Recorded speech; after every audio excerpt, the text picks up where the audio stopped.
Imagine a piece of music so sacred, so exclusive, that for over 100 years, it was performed only in one place on earth, the Sistine Chapel.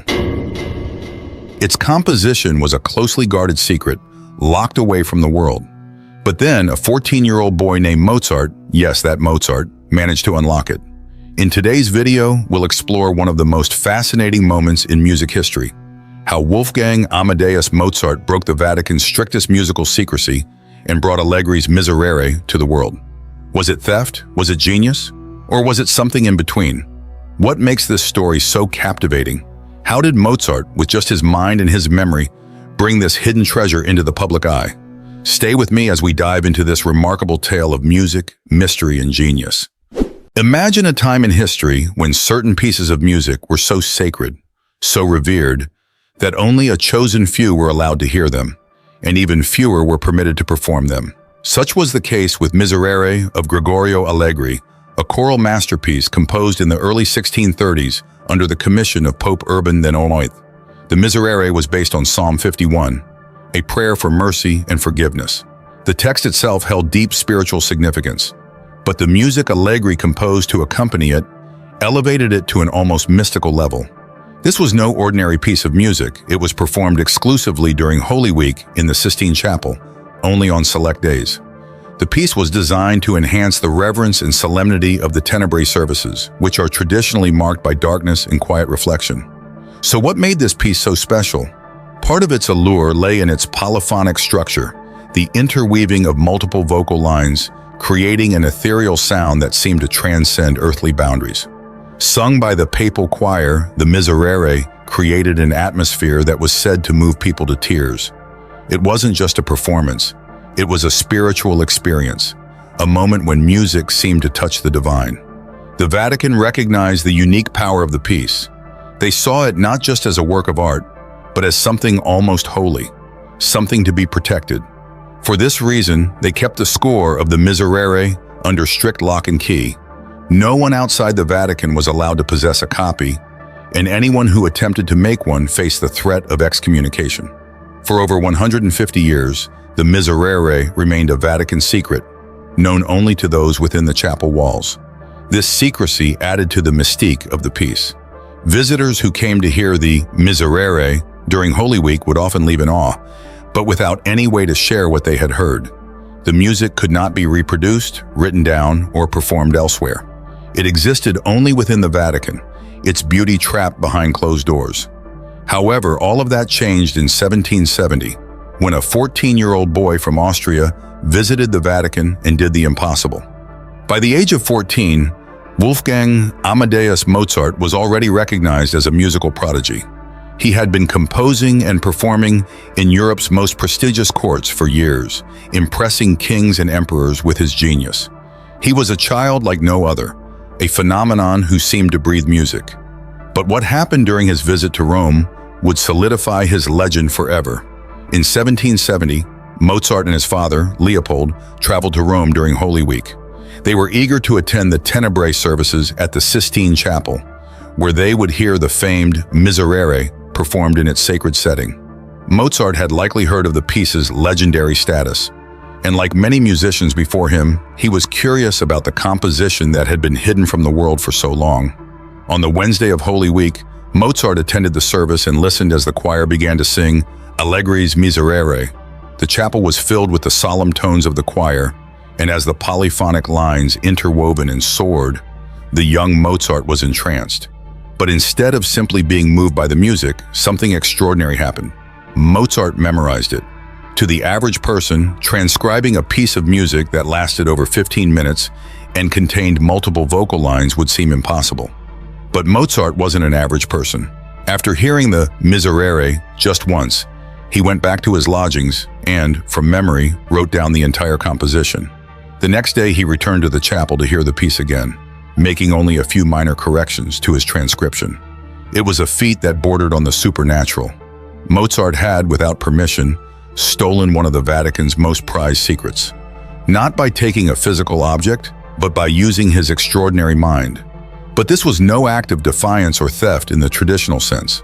Mozart didn't break the Vatican's code for personal gain or fame.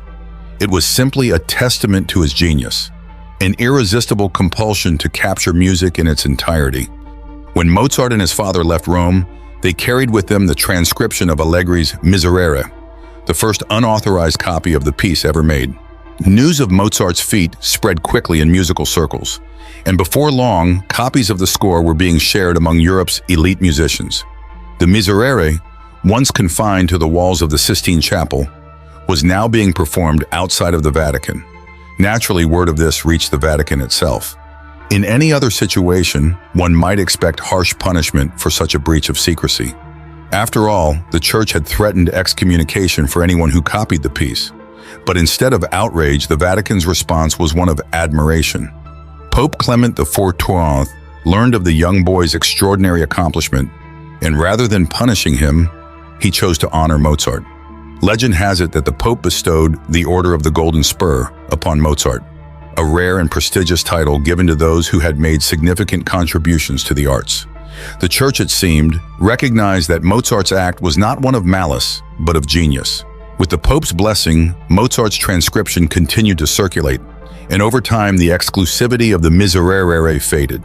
It became a piece that could be performed and enjoyed by the world, no longer trapped within the walls of the Vatican. The Church had guarded the piece for over a century, but it was a 14-year-old boy who had unlocked it for the rest of us. So what was it about Allegri's Miserere that made it worth guarding so carefully? Why did the Vatican go to such lengths to protect it? And why did its release into the world cause such a stir? The answer lies in the composition's haunting beauty. The Miserere alternates between a plain chant and a more elaborate choral setting, with the highlight being the stunning top line sung by a boy soprano. The simplicity of the chant contrasts with the soaring high notes of the polyphonic sections, creating a sense of otherworldliness. The final verse, sung in a high register by the soprano, is said to have moved listeners to tears. It was as if the music itself was a prayer, lifting the souls of the congregation closer to God. In the Sistine Chapel, surrounded by Michelangelo's frescoes in the sacred architecture, the effect was nothing short of breathtaking. To this day, musicians and choirs around the world still perform the Miserere, and it continues to be a staple of Holy Week services in many churches. Its beauty remains undiminished, and it still evokes the same feelings of awe and reverence that it did centuries ago. But what makes the story of Mozart and the Miserere so powerful is not just the beauty of the music. It's the way in which this piece was brought out of secrecy and shared with the world. The music was never meant to be exclusive. It was meant to elevate the soul. And by breaking the Vatican's silence, Mozart allowed millions to experience that elevation. Mozart's ability to transcribe Allegri's Miserere after hearing it just twice speaks to a kind of genius that transcends explanation. His mind operated on a level that allowed him to capture and reproduce music with an accuracy that would be nearly impossible for anyone else. Throughout his life, Mozart continued to display feats of musical memory and composition that stunned those around him. Whether composing symphonies, operas, or chamber music, his ability to conceive and complete complex works seemingly effortlessly was nothing short of miraculous. The story of the Miserere highlights not only Mozart's talent, but also the mystery of genius itself. Was Mozart simply born with this ability, or was it something more? Some might say that Mozart's gifts were divinely inspired, that his capacity for music was a reflection of something greater than human intellect. What we do know is that Mozart was compelled by music. It wasn't enough for him to hear a piece and enjoy it. He needed to understand it, to take it apart and put it back together. And in doing so, he unlocked secrets that had been hidden from the world for generations. The story of how Mozart unlocked the secret of Allegri's Miserere reminds us of the power of music and the mysteries that still surround it. The Vatican may have tried to keep this composition hidden, but in the end, it was shared with the world through the mind of a young genius. Mozart's feat wasn't just about breaking a musical code. It was about the relationship between genius, art, and the divine. It was a moment when human ability and divine beauty intersected in the most extraordinary way. If you found this story as fascinating as we do, don't forget to like, share, and subscribe for more incredible stories from the world of music and history. Have you ever experienced a moment of genius or divine inspiration in your own life? Share your thoughts and reflections in the comments below. We'd love to hear your stories.